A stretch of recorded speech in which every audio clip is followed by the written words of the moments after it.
Hello friends, सब जानते हैं कि प्रकृति में हर जिस चीज की शुरुआत होती है उसका एक दिन अंत जरूर होता है। चाहे वो पेड़ पौधे हो, इंसान या जानवर, ग्रह या सितारे और यहाँ तक कि ब्लैक होल्स भी। लेकिन ये इंसानी फितरत है कि किसी भी चीज की मृत्यु को जन्म की तरह सेलिब्रेट नहीं किया जाता है, जबकि दोनों प्रक्रियाएं प्रकृति के लिए एकदम नेचुरल है। पर हम काफी बार इसके बारे में सोच के ही घबरा जाते हैं और यहाँ तक इस पे बात करने से भी कतराते हैं। लेकिन एक चीज जरूरी है जो हम सबके दिमाग में एक न एक बार जरूर आया होगा, एक प्रश्न कि मौत के बाद आखिर होता क्या है। तो इस वीडियो में हम विस्तार से इस विषय में चर्चा करेंगे और एक साइंटिफिक और लॉजिकल तरह से सोचने की कोशिश करेंगे। तो चलिए शुरू करते हैं। तो जैसे हम जानते हैं कि दुनिया में कई लोगों का मानना है कि इस जिंदगी के बाद कुछ और भी है। ये सोच वैसे तो निकली है धर्म के मान्यताओं से, बट हाल ही में ही इसे एक वैज्ञानिक बैकअप भी मिला था। कुछ साल पहले थोड़े रिसर्चेस किए गए थे जर्मनी में, जिसमें कुछ अजीब सी चीजें डिस्कवर की गई थी। रिसर्च के लिए कुछ मरीजों पे ध्यान रखा गया जो कोमा में थे और कुछ बहुत ही थोड़े समय के लिए उनके दिमाग के कुछ हिस्से बेजान थे। इनके दिमाग में पूरी तरह कॉन्शियसनेस नहीं था। ठीक होने पे इन्होंने कुछ ऐसे एक्सपीरियंसेस डिस्क्राइब किए जो थोड़े विचित्र थे। इन्हें बाद में कहा गया NDE यानी नियर डेथ एक्सपीरियंस। ये एक्सपीरियंसेस इशारा कर रहे थे जिंदगी के बाद एक आफ्टर लाइफ की। स्टडी के हिसाब से 50% लोगों ने अपने नियर डेथ एक्सपीरियंस में बताया कि उन्हें पहले से ही पता चल गया था कि वो मर चुके हैं। 56% लोगों के लिए ये एक खुशी से भरा अनुभव था। 24% लोगों ने आउट ऑफ बॉडी एक्सपीरियंस किया, यानी वो अपने शरीर से बाहर आके अपने कमरे के ऊपर से अपने आप को ही देख पा रहे थे। और 32% लोगों ने किसी मरे हुए इंसान से बात की। इसके अलावा कई मरीजों को दूर से आती हुई तेज रोशनी दिखी, अपने मरे हुए पूर्वज दिखे और कभी अचानक से खुशी महसूस होती या फिर कोई डर। लेकिन ये स्टडी अपने आप में पूरी नहीं थी और जैसे हम जानते हैं कि किसी भी चीज को सच मानने के लिए विज्ञान उसी चीज को अलग अलग जगहों में और अलग अलग लोगों से दोहराता है। तो ये स्टडी को वापस दोहराया गया UK, US और ऑस्ट्रिया में। इस बार पेशेंट्स की संख्या ज्यादा थी और अलग अलग रिसर्चर्स इस पे काम कर रहे थे। तो रिसर्चर्स में पता चला कि मौत कोई एक घटना नहीं है बल्कि एक प्रक्रिया है। एक प्रक्रिया जो शरीर में कई घटनाएं जैसे बहुत से महत्वपूर्ण जगहों के कोशिकाओं के मरने से होती है। पर इस प्रक्रिया को सही ट्रीटमेंट्स की मदद से रिवर्स भी किया जा सकता है और वही डॉक्टर्स की कोशिश रहती है।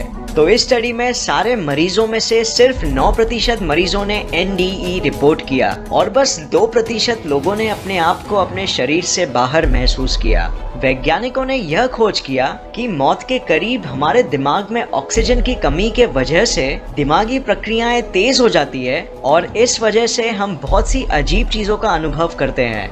मरते वक्त यह पाया गया कि हमारा दिमाग रेम इंट्रूजन स्टेज में चला जाता है, जहां हमारी इंद्रियों से आती हुई जानकारी मिक्सअप हो जाती है और हम एक तरह से हेलुसिनेट करने लगते हैं। और क्योंकि ये सब हमारे ब्रेन स्टेम में होता है, इसीलिए अगर दिमाग के बाकी और हिस्सों में जान नहीं भी हो फिर भी हम इन्हें महसूस कर पाएंगे। इसके अलावा मैक्सिमम लोगों द्वारा देखी गई तेज रोशनी का कारण ऑपरेशन टेबल के चमकीले लाइट्स पाए गए, जो काफी ऑब्वियस था। और शरीर से बाहर आने के अनुभव को टेस्ट करने के लिए मरीजों के ऑपरेशन टेबल से थोड़ा ऊपर एक चिट्ठी रखी गई थी जिसमें कुछ लिखा था, ताकि अगर वो शरीर से बाहर निकल के ऊपर से अपने आप को देख सके, जैसे बहुत से केसेस में बताया गया है, तो वो चिट्ठी को रीड कर पाएंगे। बट ऐसा कभी हुआ नहीं, कोई भी वो चिट्ठी पढ़ नहीं पाया। इसके बाद कुछ और रिसर्चेस दोहराए गए और रिजल्ट्स हमेशा कुछ ऐसे ही आते। तो ये सब से हमें ये पता चलता है कि मरते वक्त हर एक प्रक्रिया जो हमारे दिमाग में चल रही है उस पे हम नजर रख सकते हैं और विज्ञान उसे एक्सप्लेन भी कर सकता है। बट अब हम डिस्कस करते हैं कि विज्ञान के हिसाब से मरने के बाद क्या होता है। तो अब हम जो भी बात करेंगे वो एक बहुत ही साइंटिफिक पॉइंट ऑफ व्यू से होगा और सिर्फ फैक्ट्स को ध्यान में रखते हुए। तो मरते वक्त जैसे ही हमारा दिल धड़कना बंद कर देता है, दिमाग तक ऑक्सीजन की सप्लाई बंद हो जाती है और कुछ ही देर में वो सारा ऑक्सीजन यूज कर लेता है। फिर धीरे धीरे सारी दिमागी प्रक्रियाएं बंद होने लगती है और वो हार्मोन्स जो दिमाग रिलीज करता था अनेक शारीरिक प्रक्रियाओं को मेंटेन करने के लिए, बंद हो जाता है। इससे सारे शरीर के कोशिकाओं तक इंस्ट्रक्शंस नहीं पहुंचते और सबका काम करना बंद हो जाता है। इसके बाद वो होता है जिसे हम कहते हैं पोस्ट डेथ प्रोसेस। यहाँ शरीर के सारे मसल्स रिलैक्स हो जाते हैं क्योंकि उनको अब वो ऑक्सीजन नहीं मिलता जिसे बर्न करके वो टेंस्ड रह सके। इसीलिए मरने के बाद अक्सर मरीज टॉयलेट कर बैठता है। अब क्योंकि शरीर मेडिकली मर चुका है तो इसका मतलब ये नहीं कि उसके अंदर की हर चीज भी मर चुकी है। कुछ कोशिकाएं फिर भी बची खुची ऊर्जा को खर्च कर रहे होते हैं और हमारे शरीर के 100 ट्रिलियन बैक्टीरिया फिर भी जिंदा रहते हैं। ये बैक्टीरिया जिंदगी भर हमारे आंतों में और हमारी चमड़ी में जिए हैं और इनका शरीर के मरने के बाद क्या होता है उस पे बहुत बड़ा योगदान है। मरने के बाद शरीर धीरे धीरे रूम टेम्परेचर में आने लगता है क्योंकि ऊर्जा का उत्पादन नहीं हो रहा है और धड़कन के बिना खून भी शरीर के नीचे के हिस्से में जमने लगता है। ये खून फिर 2 घंटे बाद क्लॉट होने लगता है और इसी से ही फॉरेंसिक डॉक्टर्स बता सकते हैं कि शरीर को मरने के बाद हिलाया गया है कि नहीं। फिर 8 घंटे बाद कैल्शियम मसल्स के प्रोटीन्स के साथ कंबाइन होने लगता है। इस प्रक्रिया को कहते हैं रिगर मोर्टिस। इसी दौरान शरीर का डीकॉम्पोजिशन भी शुरू हो जाता है शरीर के कोशिकाओं के मरने के बाद। क्योंकि सर्कुलेशन की प्रक्रिया नहीं हो रही है तो शरीर मरे हुए कोशिकाओं को साफ नहीं कर सकता। इस वजह से कार्बन डाइऑक्साइड की मात्रा कोशिकाओं में बढ़ने लगती है जो उनके पीएच वैल्यू को बढ़ा देती है।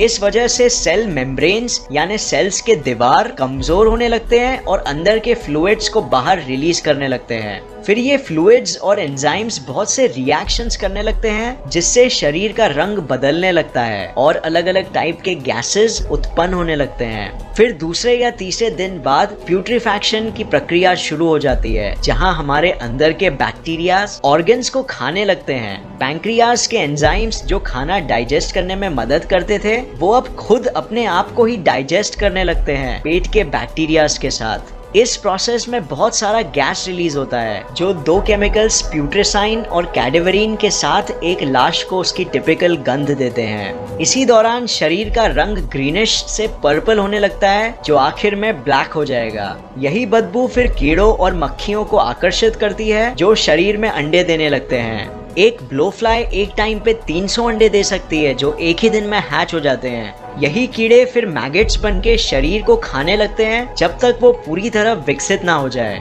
इससे और ज्यादा गैस उत्पन्न होता है और ज्यादा बदबू। फिर आखिर में ऑर्गन्स का ब्यूटेरिक फर्मेंटेशन शुरू हो जाता है जहां उनके ऊपर एक वैक्स की तरह लेयर आ जाता है और इसमें सारे बैक्टीरियाज और माइक्रो ऑर्गेनिजम्स बची खुची चीजों को खा रहे होते हैं। ये स्टेज 1 साल तक भी चल सकता है और इसके बाद सिर्फ अनडाइजेस्टेबल चीजें जैसे हड्डियां और बाल ही बचते हैं जिन्हें भी कुछ सालों में जानवर या पेड़ पौधे एब्जॉर्ब कर लेते हैं। शरीर पूरी तरह मिट्टी में मिल जाता है। तो विज्ञान के हिसाब से ये होता है मरने के बाद। सुन के काफी अजीब लगता है, राइट? यही चीज हमें शायद सोचना पसंद नहीं, इसीलिए हम आफ्टर लाइफ में बिलीव करना ज्यादा पसंद करते हैं। तो फ्रेंड्स, आपकी क्या राय है इस विषय में? क्या आपको लगता है कि मरने के बाद एक आफ्टर लाइफ होती है या नहीं? कमेंट कीजिए नीचे, हम जानना चाहेंगे। अगर आपको ये वीडियो पसंद आया तो इसे लाइक और शेयर करना मत भूलिए और ऐसे ही साइंस वीडियोस के लिए इस चैनल को सब्सक्राइब करके नोटिफिकेशन बेल ऑन करना मत भूलिए। और मैं आपको नेक्स्ट वीडियो में मिलूंगा ऐसे ही किसी इन्फॉर्मेटिव वीडियो के साथ। तब तक के लिए देखते रहिए और सीखते रहिए। जय हिंद।